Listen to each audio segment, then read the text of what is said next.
Trish Regan, Don't miss it. We're all waiting. Okay, thanks so much. Neil Cavuto. Donald Trump, everyone, launching his first ad campaign since jumping into this race.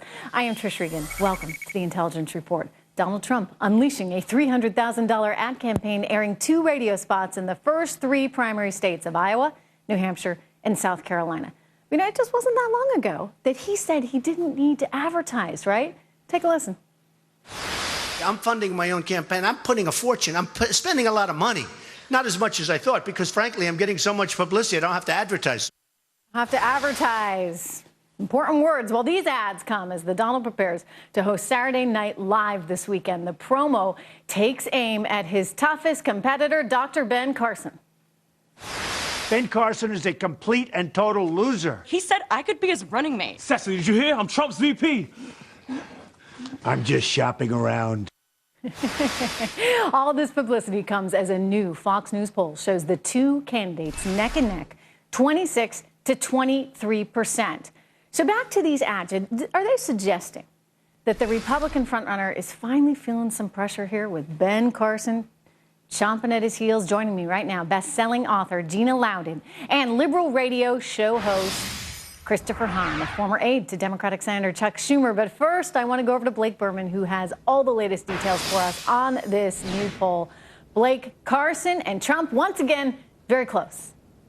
Yeah, they are close, 26 to 23. Clearly the top 2 there. The other tier is Senators Ted Cruz and Marco Rubio. But here's the bottom line with both of them, with Carson and with Donald Trump. According to the polling data, Carson's got one definite thing on his side. When voters were asked about many of the candidates, how they feel, if they're honest and trustworthy, Carson led the pack there, and it wasn't even close. 60% of voters said yes. The margin is triple the next closest. That figure becomes even more impressive, Trish, when you break it down among political affiliation. 82% of Republicans feel Carson is honest and trustworthy. 59% of independents feel the same. Both of those are among the highest levels compared to any other candidate. And Democrats, even more than not, believe that Carson is honest and trustworthy. So that's going for Carson. However, Trump, he also has a major edge on Carson and really the rest of the field when you look at it. When it comes to Republicans' voters' attitudes about the economy,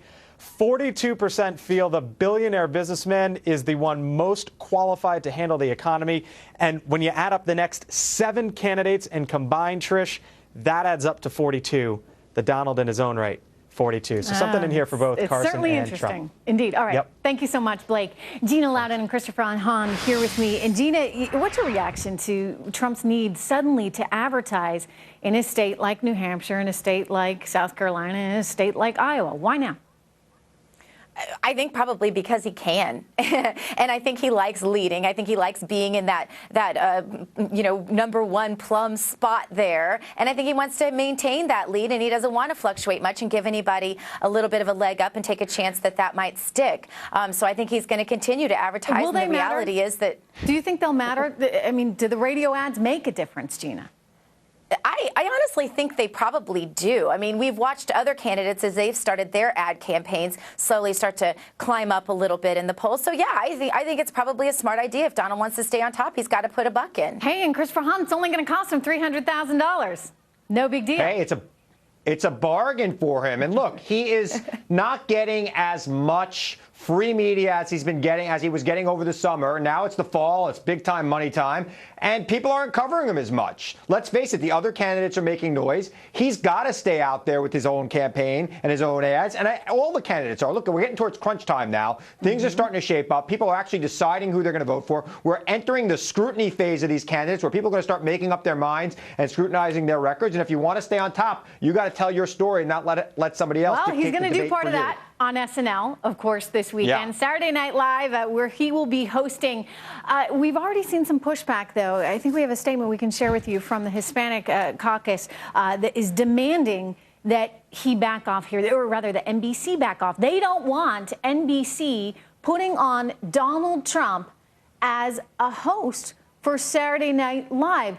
Gina, look, I mean, NBC has an entertainment show. It's a capitalist organization like anything else. Do you think that this has any legs? Do you think that NBC is going to back down in the face of the outrage in the Hispanic community?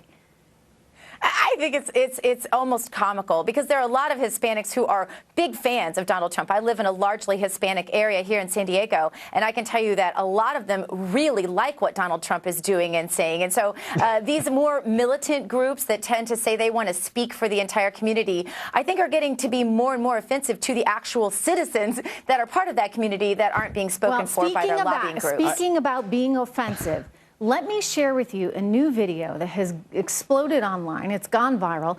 And these are some Hispanic kids, some Latino kids, who were trying to hit back on Trump and doing so in not a very becoming way. We had to bleep out some of the language here. Let me show you. Wow. This is my home. You can't take my rights away. If you don't like our Constitution and what it stands for, get the out of my country. There's the door. Yeah, I don't like that. I mean, those are kids. Wow. I mean, we're laughing saying it's fine. Chris, Well, I don't like it. They're kids. They shouldn't talk like that. Yeah. Well, I don't think that's they're crossing a line. Well, they're 'Cause you not know an really adult was talking like behind that. They're not really talking like that. That's an old stunt in comedy where you make it sound like kids are cursing. They're not really cursing. So let's be clear there. And quite frankly, I think it's a very they effective are. We ad. actually had to bleep it out. So, you know, I don't like the idea of an adult with a political agenda putting up kids to say stuff like that, Gina. Yeah, I think we need to take a long, hard look at who those parents are that would subject their children, really use their children like pawns in their own personal political agenda. I think it's absolutely mortifying that a parent would do that to a child. You know what? The language thing in this country, I think we're way too sensitive about it. We'd let those same kids watch movies where people are getting their head shot off and nobody would care about it. Well, So they one shouldn't. bad word and everybody's worked out. I agree with you, Chris. I think that, you know what? There is something extraordinarily special about being a child. And as a society, we need to protect that. And that means no bad movies and no bad language. And we owe it to our children. And you are right. Something is being lost when kids know language like that and they see the things that they see today, Chris.